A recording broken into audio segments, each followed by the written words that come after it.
Think smart to chew on. The Lunchroom on RCI, Monday to Friday, 12:45 to 2 p.m. The Lunchroom, informative, enlightening, provocative, engaging. The Lunchroom on RCI, food for thought. The station that gives you, well, more lunch.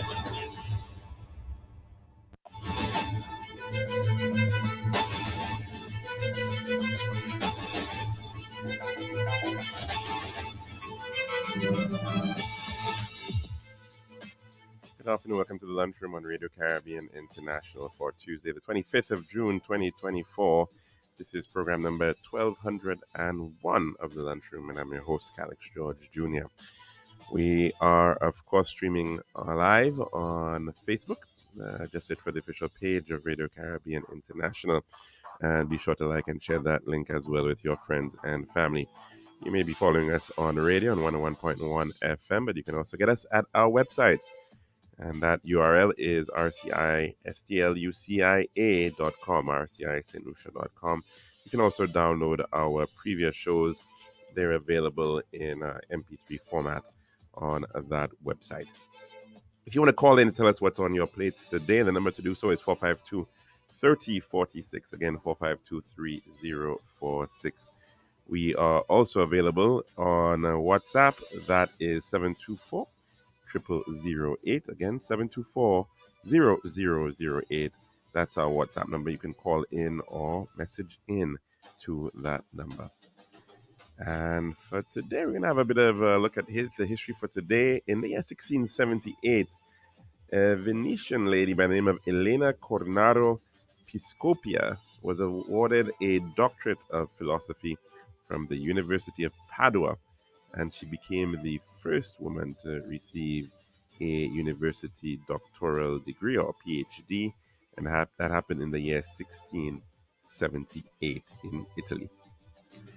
1876, on this day, saw the Battle of the Little Bighorn, where the U.S. 7th Cavalry under Brevet Major General George Armstrong Custer was wiped out by Sioux and Cheyenne warriors led by Chiefs Crazy Horse and Sitting Bull in what has famously become known as Custer's Last Stand. 1929, on this day, saw U.S. President Herbert Hoover authorizing building of the Boulder Dam, as it was known then. It's now known as the Hoover Dam. 1950, on this day, North Korea invaded South Korea, beginning the Korean War. And on this day in 2021, June the 25th, World Health Organization head Tedros Adhanom Ghebreyesus confirmed that the COVID-19 Delta variant was the most transmissible to date. It was in 85 countries at that time, and was rapidly spreading. We now move on to our dish of the day.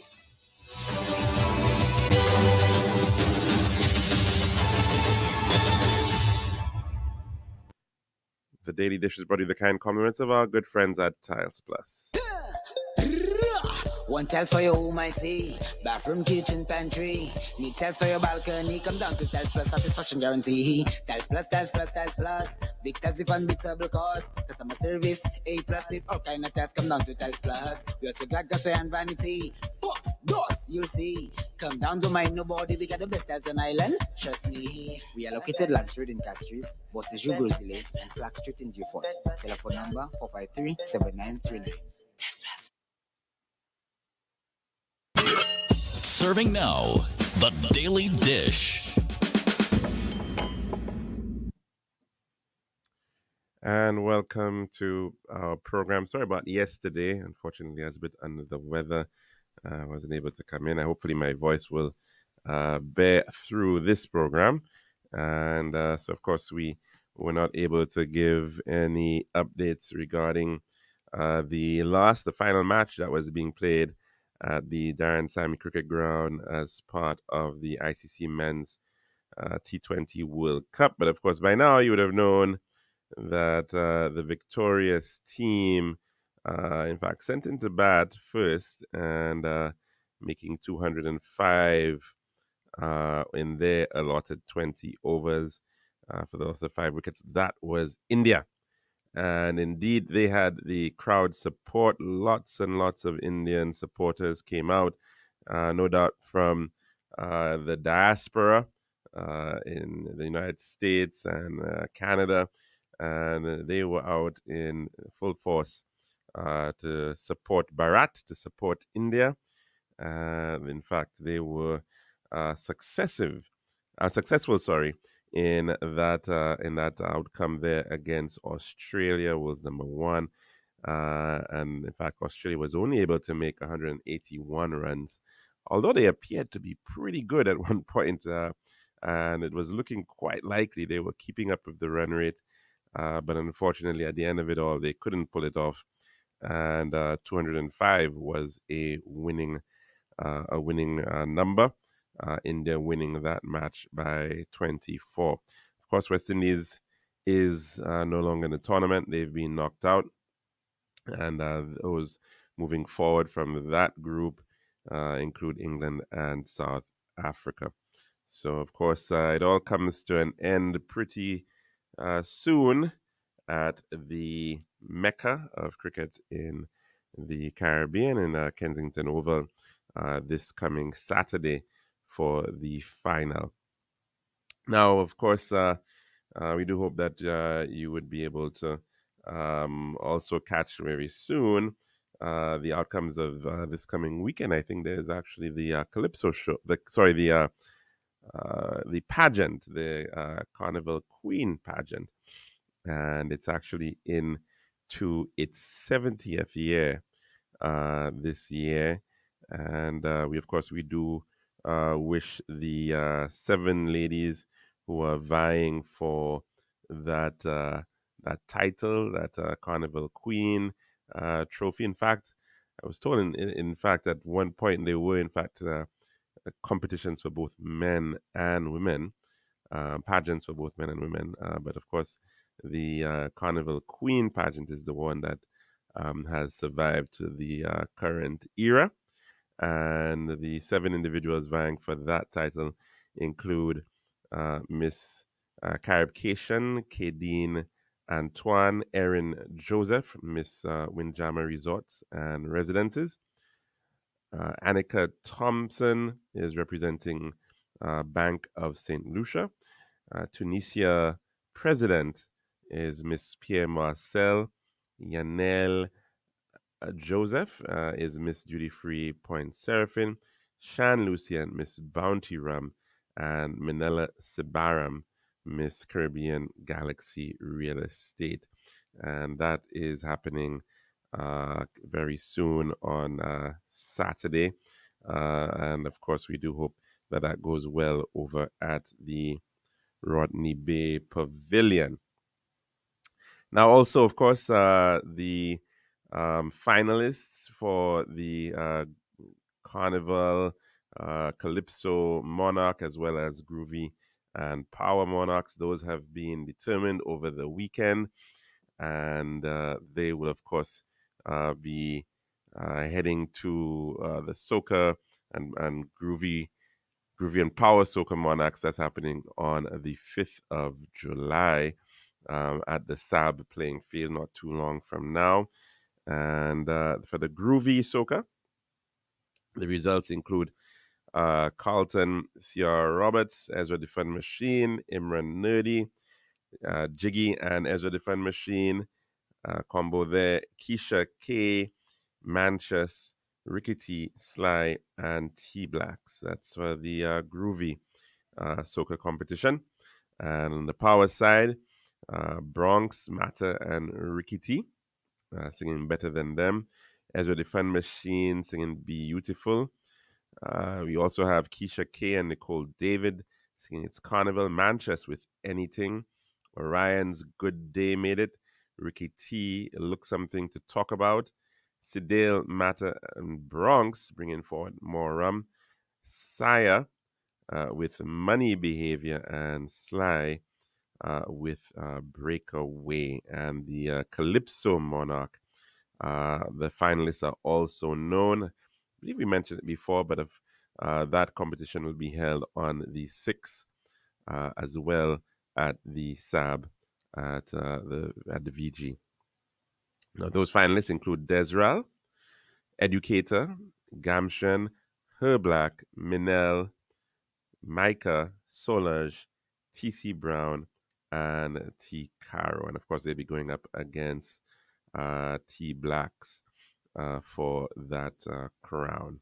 So, of course, for all those who are putting themselves up, who have put themselves up, who've been part of the competitions, going through that process, the songwriters, the recorders, the producers, all those who've made it, arrangers of music, the backup singers, excuse me, we definitely wish them all the best. And of course, we commend them for all the hard work and the effort that they've put on to come out, to entertain, to bring forward their creativity, to keep up the art form. And so we really do want to commend them at this time for all of their efforts.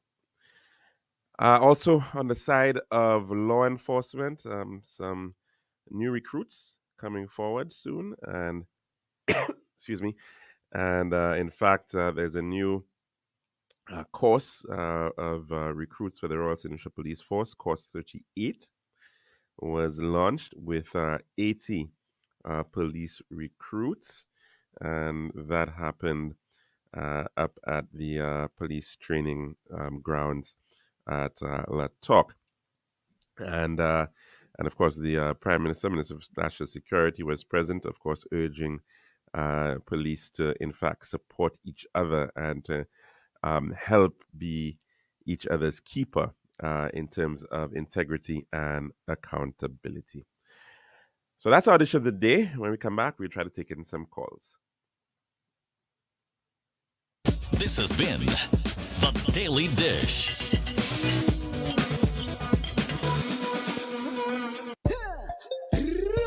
One tiles for your home, I see. Bathroom, kitchen, pantry. Need tiles for your balcony. Come down to Tiles Plus, satisfaction guarantee. Tiles Plus, Tiles Plus, Tiles Plus. Big tiles with unbeatable cost. Customer service, A+. Need all kind of tiles. Come down to Tiles Plus. We also got gas and vanity. Books, doors, you'll see. Come down, don't mind nobody. We got the best tiles on island. Trust me. We are located Land Street in Castries, Bosses Jubrosile, and Slack Street in Beaufort. Telephone number 453-7939. Tiles Plus.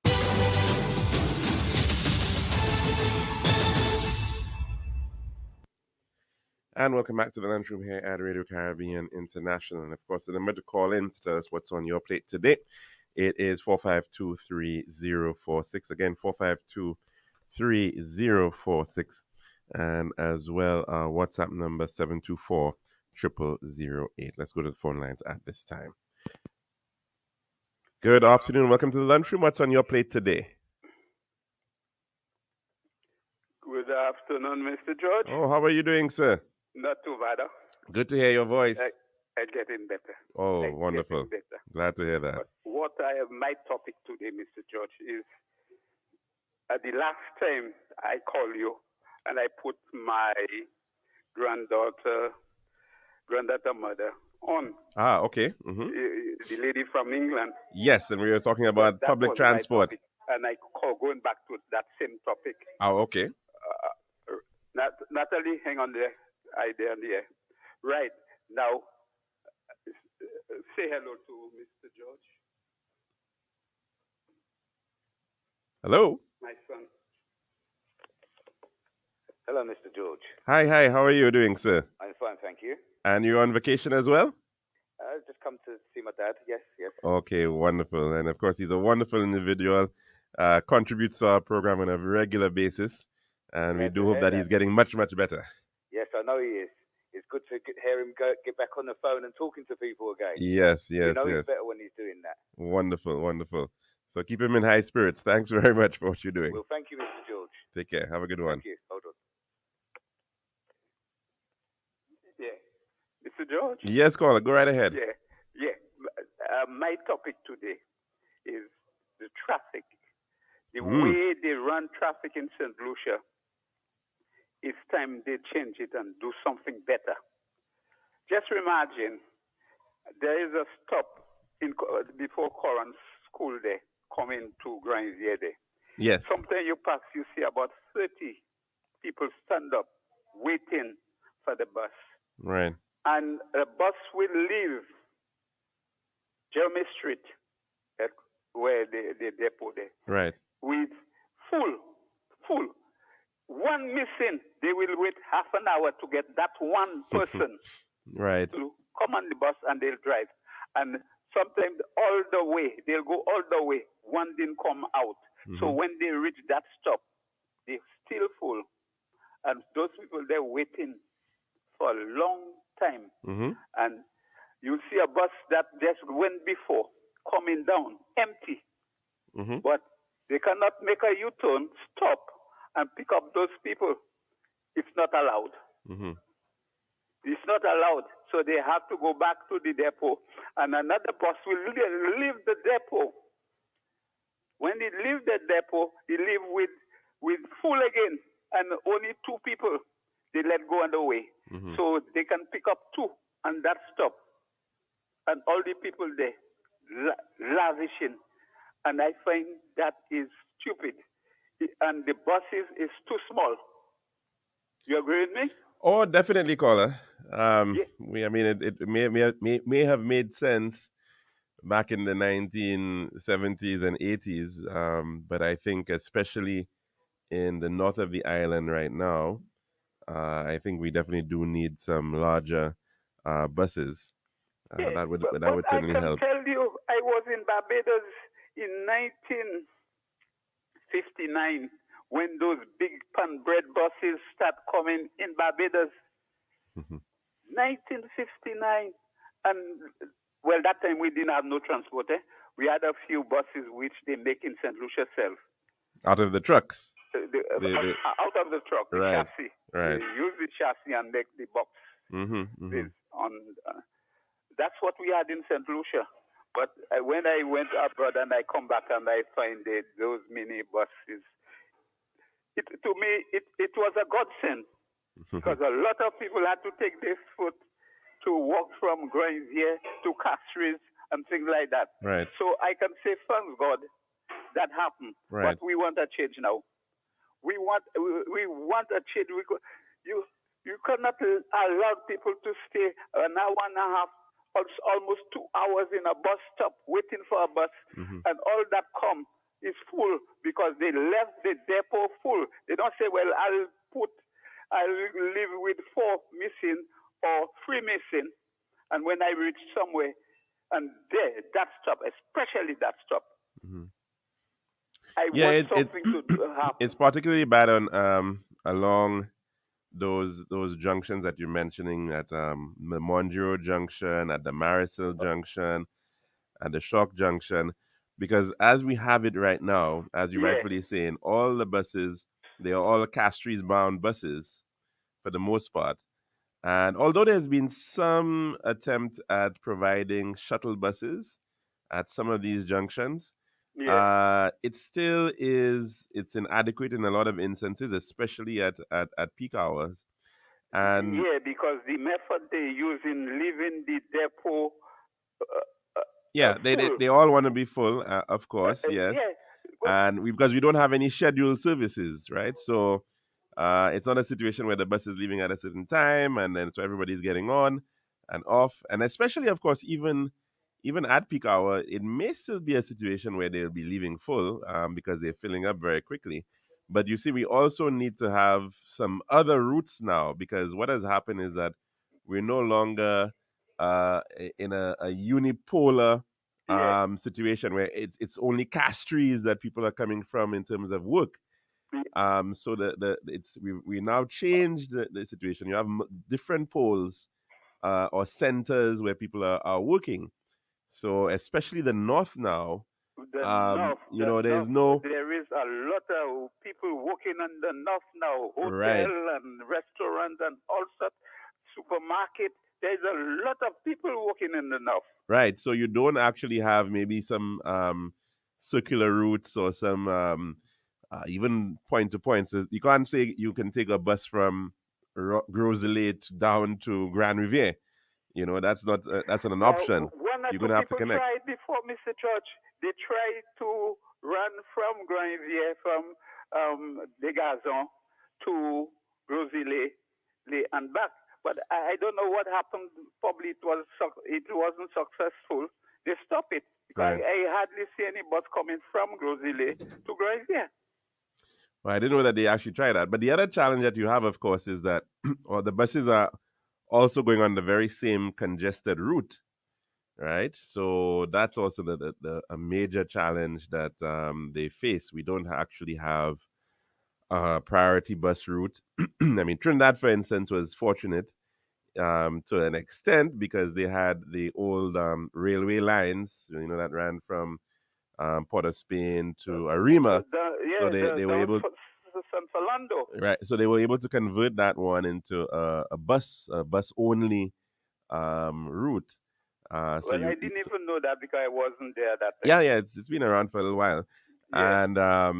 and so it helps definitely. I mean, Martinique, for instance, That's a big help. Martinique has gone that route as well. It did cost them a fair bit, of course, a fair bit of euros, but they actually have developed what is known as a bus rapid transit.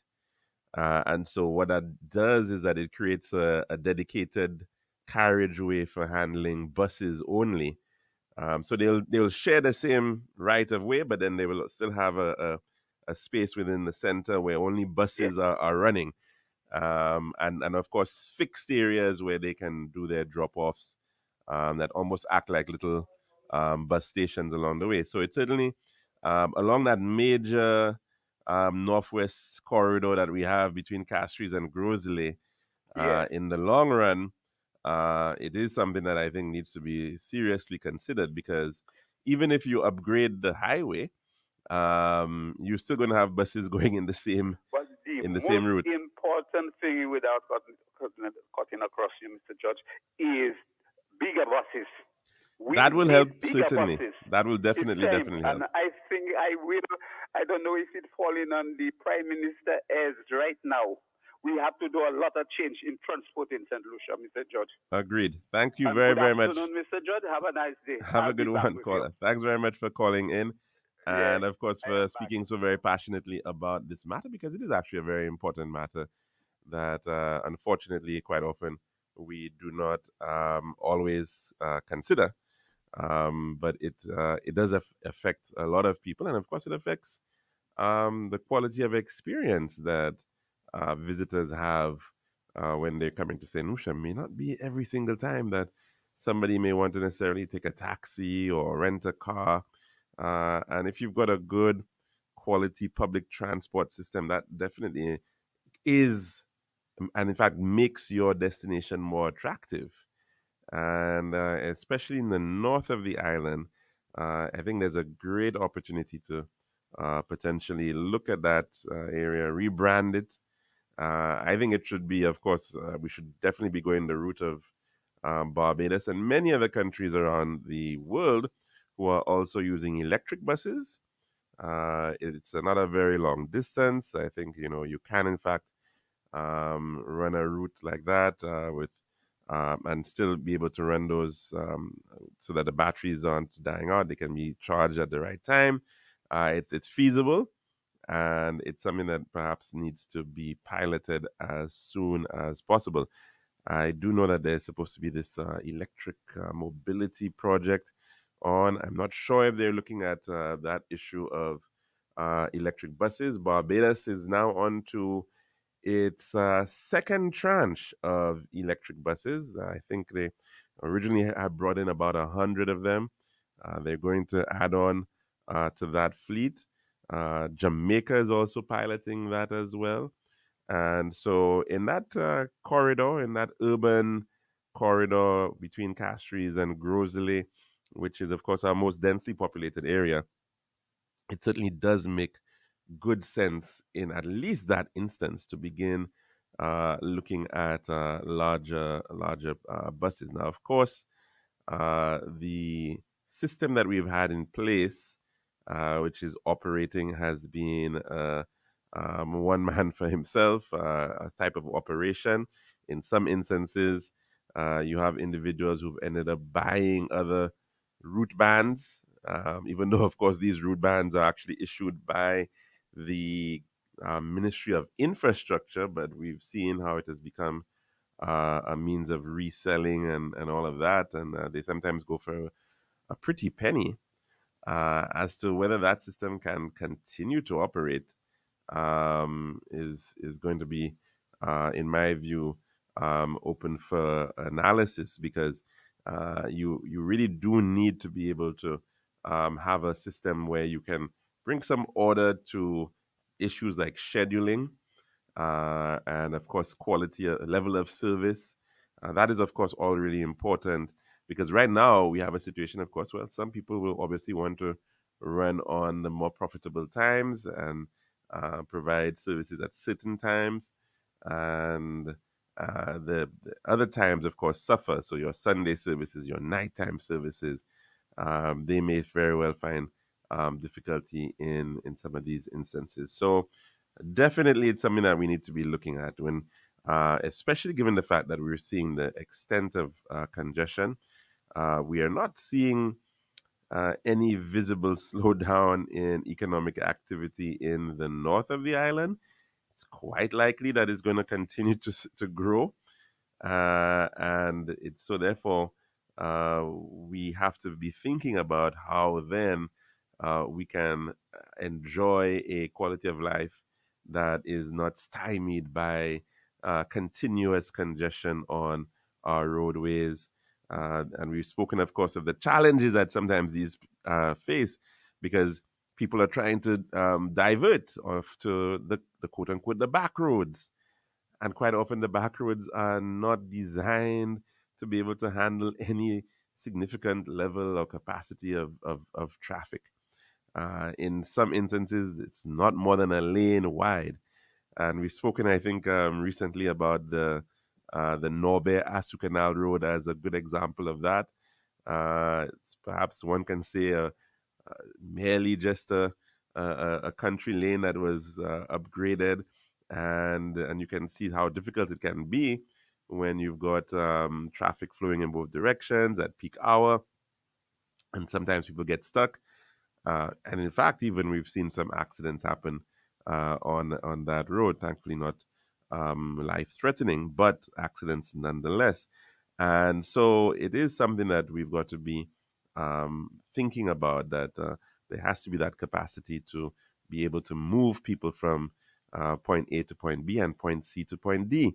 And our network in terms of public transport definitely needs to be analyzed within this regard to see how it can be better improved. So good suggestions there, and very, very much on point.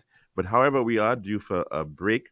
We're going to have to take in our weather report at this time. Girl, I've been so stressed searching for the perfect tiles to complete my home. Really? Yeah, it's always the same white, beige, and gray tiles with these tile stores. Like they're all buying from the same place. You're the design expert. Help me, please. I'm fed up. What are you looking for? Something different. Something that says Caribbean beauty and suits my personality. Something vibrant and classy with a little razzle dazzle. Okay, Ms. Razzle Dazzle, I know just the place. Island Style Tile and Bath, they're my number one store for everything tile. And with their new In Living color collection, you'll find the most gorgeous styles to give you that splash of Caribbean flair you're looking for. That sounds perfect. I'll even take you myself and throw in a free design consultation. I'll never say no to that, sis. I can't afford you anyway. Visit our Island Style showrooms in Castries, Rodney Bay, and View Fort, or call 450-452 or 453 Tile. We'll help bring your vision to life in living color. This is Radio Caribbean International. It's now time for the weather news.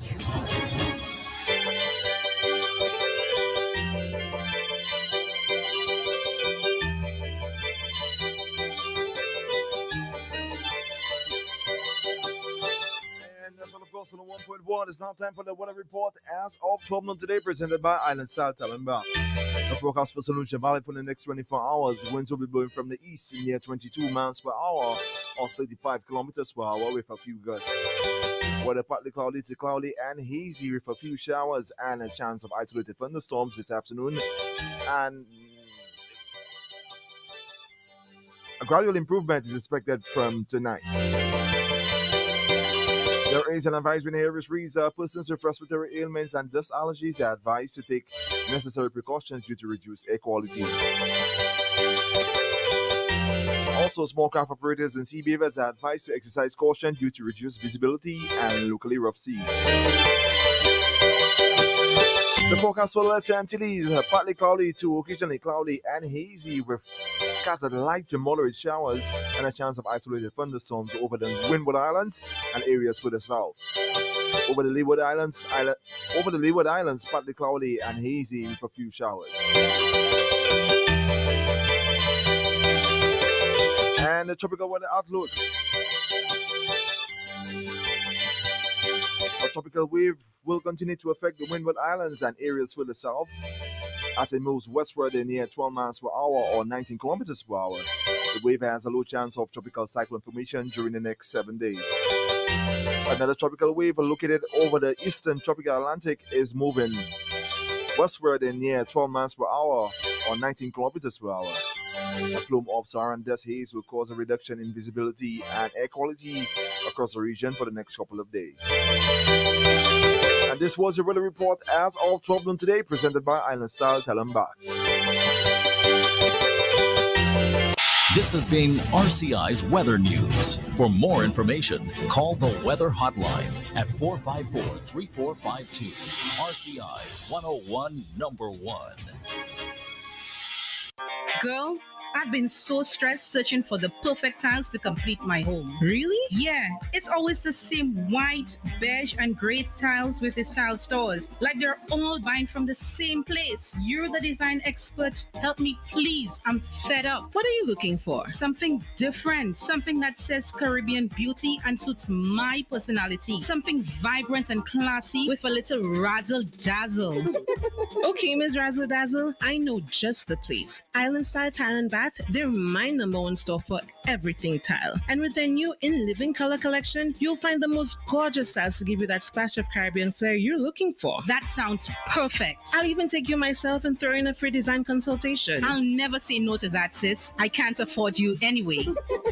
Visit our Island Style showrooms in Castries, Rodney Bay, and View Fort, or call 450-452 or 453 Tile. We'll help bring your vision to life in living color.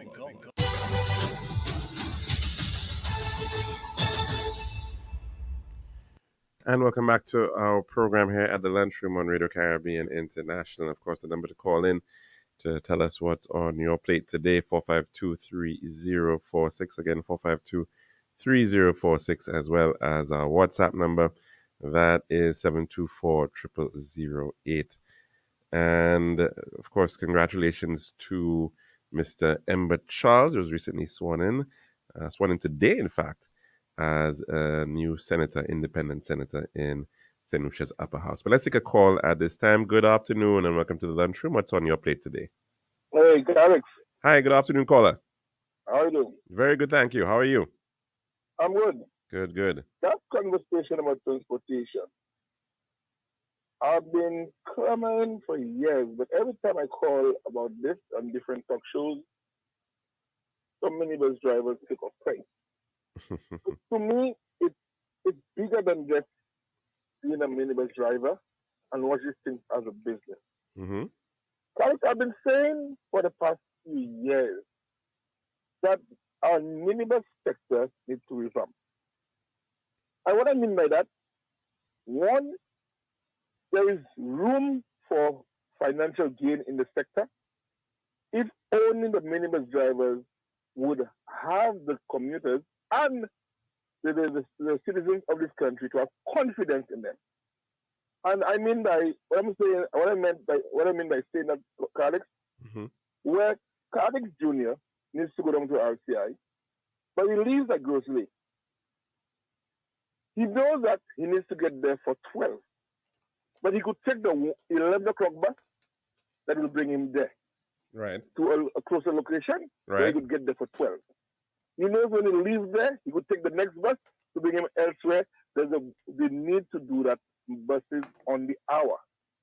If you move these buses, especially in the north part of St. Lucia, on the hour, you have taken out, you are taking out what I call, which they don't like me to tell me, that the zombie life hustle, the hustle out of it.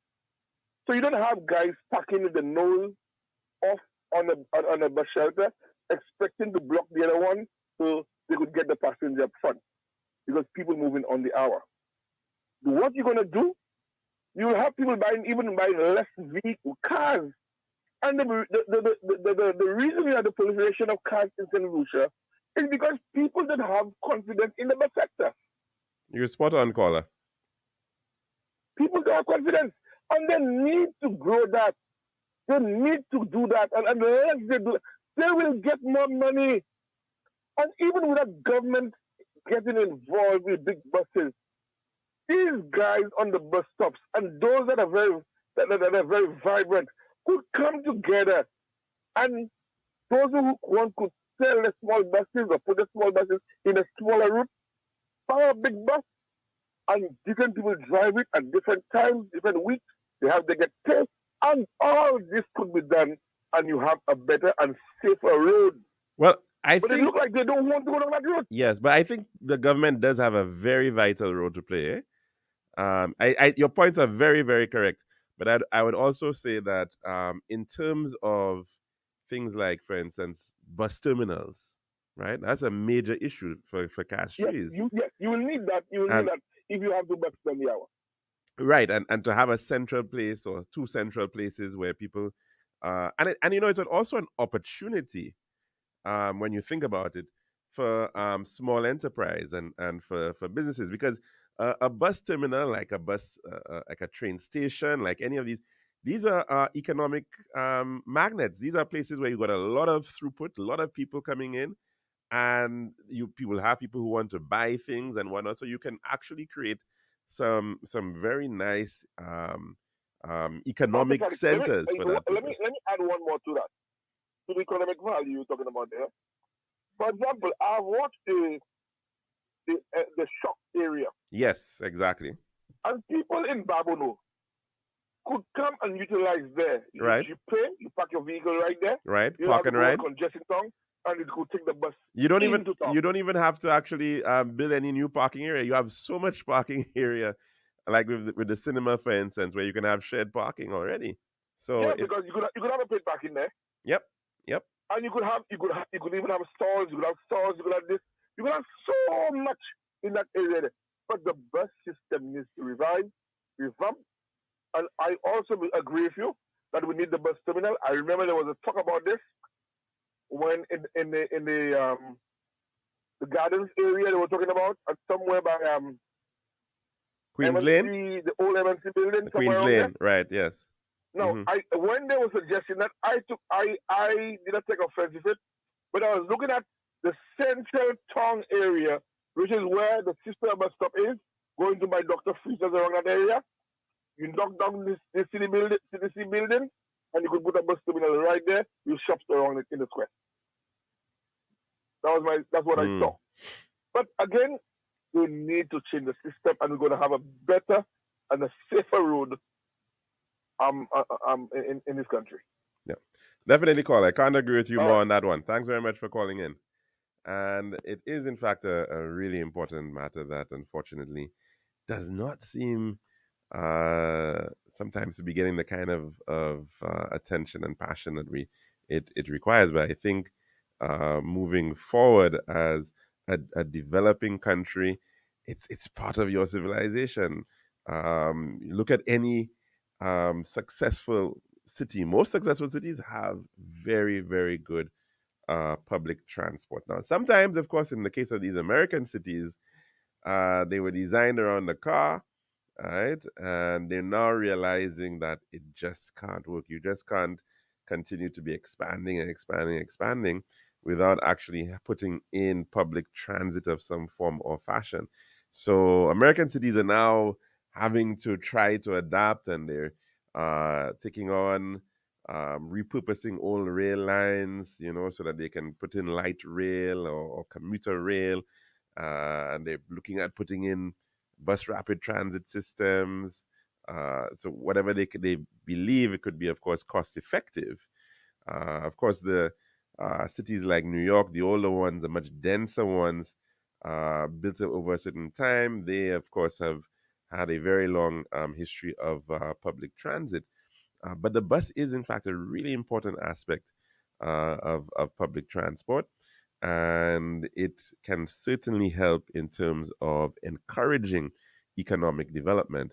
There's a very well, it's a developing area of urban planning, but it's pretty well established, and that is a term called transit-oriented development. And so, what it effectively means is that you are um, developing around your transit routes. You are looking at where your routes are. You're identifying your critical nodes, your critical connecting points, and you are increasing the density of development around those nodes. Now, it seems pretty obvious, but unfortunately, sometimes the planning regulations don't actually recognize this reality. And of course, it is a really important tool in terms of encouraging better access to commercial opportunities, better access to housing, better use of land when we make that approach. So it seems very obvious for some parts of the world, but in North America and areas that have taken on that style of urban sprawl, it's actually not so obvious. And it's certainly something that we've got to really, really look at. So certainly places like Shock and Cul-de-sac are very good potential areas for transit-oriented development. And so, in fact, in those areas, you can potentially develop new communities which with services, because these places then become nodes. And of course, you could see cul-de-sac serving as a sort of a southern node. All your southern buses that are coming from the East Coast and the West Coast, they're all getting into that point. So that's a really important area which could potentially develop and grow for that purpose. And of course, in the Shock area, you've got a very similar kind of location. And so it's a lot of opportunities there for creating new economic areas, new economic spaces built around this idea of a very efficient public transport system connected with express buses or larger buses that are going to be running on a scheduled basis, on a pretty regular basis, that you know that, well, every 2.5 minutes, every 3 minutes or 5 minutes, you actually have a bus departing from the station. So people have that ability of knowing, okay, some certainty in doing their business. So it really is a really important approach that needs to be taken on board. Of course, the cost of terminus, terminals, if you like, establishing them in the city has been a very challenging one. And so that's where you got to balance out the issue of the whole issue of citing some of these potential bus terminals. The caller did mention perhaps maybe putting it in the center of the city, but to a certain extent, you actually don't want your buses to have to be going into the downtown area. And so ideally, these are facilities that you may want to place just at the periphery of the downtown. And then so that would allow for your downtown to become potentially a more vehicle free type of arrangement. In some instances, what you see as well is that maybe if you've got two different terminals, one on the north side and one on the south side, you may have your express buses running through both, connecting both of them, or you may have a city service, a city circuit service, as even places like Barbados have developed, so people can get in and out of the city. So that's a possibility, but you don't necessarily want to have all the buses getting into the downtown. And so that's another option to look at. So that's why maybe a location somewhere around the gardens or even at Conway, somewhere that is not so close to the downtown. In the case of cities like Fort-de-France, cities like St. George's in Grenada, Kingstown as well, and even to a certain extent that of Port of Spain, the terminal is actually located close to the water. Basse in St. Kitts is also another very good example of that. And the benefits of that model actually means that you can actually achieve what would be known as a multimodal terminal or multimodal transit hub. And that would allow you to perhaps provide services both by land as well as by sea. And so in the case of Castries, for instance, we've been speaking about, well, what's the possibility of doing ferry services from Rodney Bay to Castries, for example, or from Grosley to Castries, and from Castries to Soufrière and maybe even Vieux-Fort, with the right type of equipment, the right type of ferries.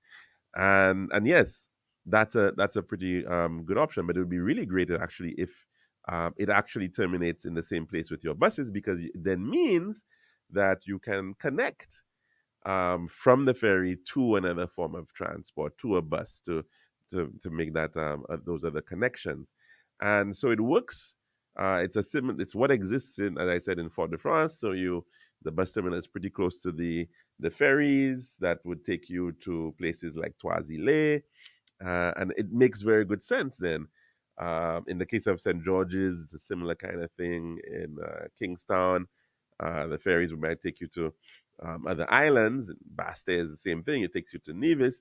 But here, it certainly could lend itself to that sort of arrangement. And so therefore, if we could actually have a potential location, maybe even at the current ferry terminal at La Toc Road, might lend itself to a very nice way to that kind of design for a central terminal for the city of Castries.